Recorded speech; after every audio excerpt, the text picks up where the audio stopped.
दोस्तों, स्वागत है आपके अपने YouTube चैनल पर। अगर आप भी अनुपमा सीरियल के फैन हैं, तो चैनल को सब्सक्राइब करना बिल्कुल न भूलें। जब ख्याति प्रार्थना को खाना खिला रही होती है और कहती है कि ये आर्यन की पसंद का खाना है, यह सुनकर प्रार्थना चौंक जाती है। तभी गिरिजा पानी मांगती है और ख्याति पानी लेने चली जाती है। प्रार्थना गिरिजा से कहती है कि तुमने मुझे खाना खत्म करने से बचा लिया।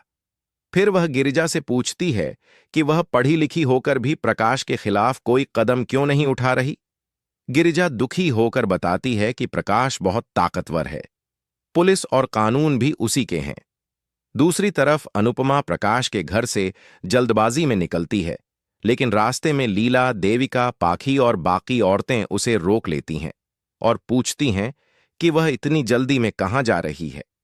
अनुपमा बताती है कि उसने सोनू राठौड़ को प्रकाश के घर में देखा है, जबकि उसे जेल में होना चाहिए। सब हैरान रह जाते हैं। अनुपमा कहती है कि अब सब समझ में आ गया है और अब वह प्रकाश भाऊ का चेहरा सबके सामने लाकर रहेगी। इसी बीच दरवाजे पर दस्तक होती है। गुलाबो गिरिजा को छिपाती है, लेकिन तभी गुंडे अंदर घुस जाते हैं और हमला कर देते हैं। ख्याति और गुलाबो उन्हें रोकने की कोशिश करती है। उधर अनुपमा को खबर मिलती है कि गिरिजा पर हमला हुआ है और वह सबको लेकर वहां दौड़ पड़ती है।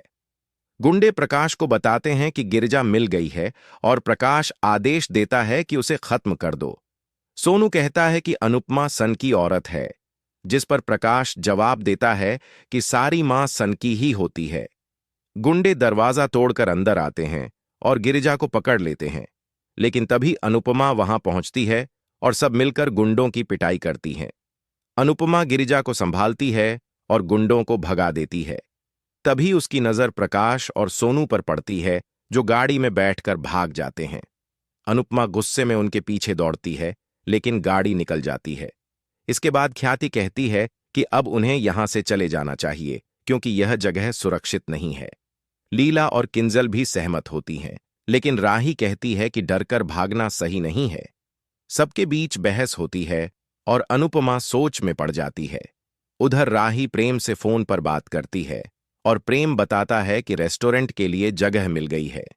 राही खुश होती है, लेकिन चिंतित भी। प्रेम उसे जल्दी लौटने को कहता है। राही उसे बताती है कि यहां बहुत कुछ गलत हो रहा है।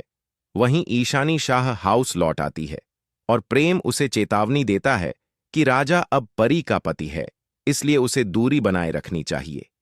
इधर देविका डॉक्टर से अपनी रिपोर्ट पूछती है और भावुक हो जाती है। अनुपमा उसे संभालती है और कहती है कि अभी सब खत्म नहीं हुआ। देविका कहती है कि अब उसे सिर्फ समर के कातिल को सजा दिलाने पर ध्यान देना है। अनुपमा जवाब देती है कि इस दशहरे पर कई रावणों का दहन होगा और अब सब सच सामने आएगा। तभी अनुपमा को समर की आत्मा दिखाई देती है। समर कहता है कि मुझे पता था मम्मी, आप हमेशा मेरे साथ होंगी। अनुपमा उसे गले लगाती है और कहती है कि वह उसके लिए इंसाफ जरूर दिलाएगी। यह पल बेहद भावुक कर देने वाला होता है। उधर राही और प्रार्थना एक दूसरे से दिल की बातें करती हैं। राही बताती है कि उसे समर की आवाज सुनाई दी, जो उसे अनुपमा का साथ देने के लिए कहता है। राही दृढ़ संकल्प लेती है कि वह मम्मी की मदद जरूर करेगी। एपिसोड के आखिर में अनुपमा गिरिजा को समझाती है कि अगर वह हिम्मत नहीं करेगी तो प्रकाश उसे भी नहीं छोड़ेगा। गिरिजा डरते हुए मान जाती है। अनुपमा उसे गले लगाती है और कहती है कि अब वक्त है प्रकाश और सोनू की सच्चाई सामने लाने का। और इसी के साथ आज का एपिसोड खत्म होता है। अगले एपिसोड में देखने को मिलेगा कि प्रकाश भारती के साथ बदतमीजी करने की कोशिश करता है और राही उसकी वीडियो बना लेती है। वहीं सोनू गिरिजा को खाई में फेंकने वाला होता है, लेकिन अनुपमा समय पर पहुंचकर गिरिजा को बचा लेती है और सोनू को खाई में गिरा देती है। प्रकाश यह सब देखकर गुस्से में कहता है कि अगर सोनू को कुछ हुआ तो राही जिंदा नहीं बचेगी। अनुपमा यह सुनकर हैरान रह जाती है। तो दोस्तों, आज का एपिसोड आपको कैसा लगा? हमें कमेंट में जरूर बताएं।